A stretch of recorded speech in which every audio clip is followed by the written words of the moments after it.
2019 کے اختتام کے ساتھ ایک اور سال تاریخ کا حصہ بننے والا ہے۔ اس سال ناسا کے نیو ہورائزن اسپیس کرافٹ نے زمین سے 6.5 ارب کلومیٹر کے فاصلے سے الٹیما ٹھول نامی خلائی جسم کی تصویریں لی۔ اس سے پہلے انسان نے خلا میں اتنی دور نہیں دیکھا تھا۔ یہ تصاویر بھی الٹیما ٹھول سے تقریباً 6,500 کلومیٹر کی دوری سے لی گئی۔ امریکی محکمہ دفاع نے اس سال جون میں اسپیس ایکس فالکن نامی ایک بھاری بھرکم راکٹ میں سواری کی تاکہ مستقبل میں اسے نیشنل سیکیورٹی مقاصد کے لیے استعمال کیا جا سکے۔ کسی بھی ری سائیکل راکٹ پر کی جانے والی یہ دنیا کی پہلی ایسی پرواز تھی جس میں فوجی سوار تھے۔ راکٹ کے 2 بوسٹرز کامیابی سے لینڈ ہو گئے لیکن تیسرا ناکام ہو گیا۔ اکتوبر میں کرسٹینا کوک اور جیسیکا میئر نے تاریخ رقم کی جب پہلی بار خواتین پر مشتمل اس ٹیم نے خلا میں قدم رکھا۔ دونوں خواتین انٹرنیشنل اسپیس اسٹیشن کے ایک حصے میں آنے والی خرابی دور کرنے خلا میں نکلیں۔ یہ جیسیکا کے لیے خلا میں چلنے کا پہلا تجربہ تھا اور اب تک صرف 15 خواتین اور 228 خلاباز ایسا کر پائے ہیں۔ چاند پر قدم رکھنے والی پہلی خاتون ہونے کا اعزاز پانا بہت ہی بڑی بات ہے۔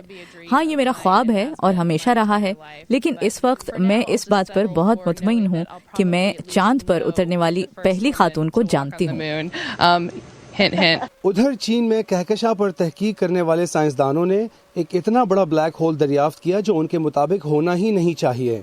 LB1 نامی یہ بلیک ہول زمین سے 15,000 نوری سالوں کے فاصلے پر ہے اور اس کا حجم سورج سے 70 گنا بڑا ہے۔ ناسا نے عطارد کو سورج کے قریب سے گزرتے ہوئے بھی فلمایا۔ سیارہ ایسا سفر ایک پوری صدی میں صرف 13 مرتبہ کرتا ہے۔ اگلا سفر شاید ہی 2032 سے پہلے ہو۔ بھارت کی خلائی ایجنسی نے بھی رواں سال جولائی میں چاند پر ایک مشن بھیجا تھا، لیکن سپٹمبر میں اس کا رابطہ زمین سے منقطع ہو گیا۔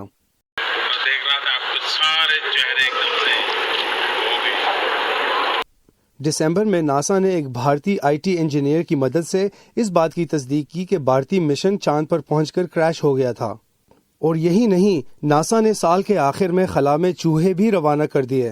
یہ چوہے شاید اس بات پر مزید روشنی ڈال سکیں گے کہ ہم بوڑھے کیسے ہوتے ہیں اور ہمارا جسم توانا کیوں نہیں رہتا۔ خلا میں تحقیق کا یہ سلسلہ اگلے سال بھی جاری رہے گا کیونکہ ستاروں سے آگے جہاں اور بھی ہیں۔ آراش عرب اسادی کے ساتھ Imran Jadoon, voice of America.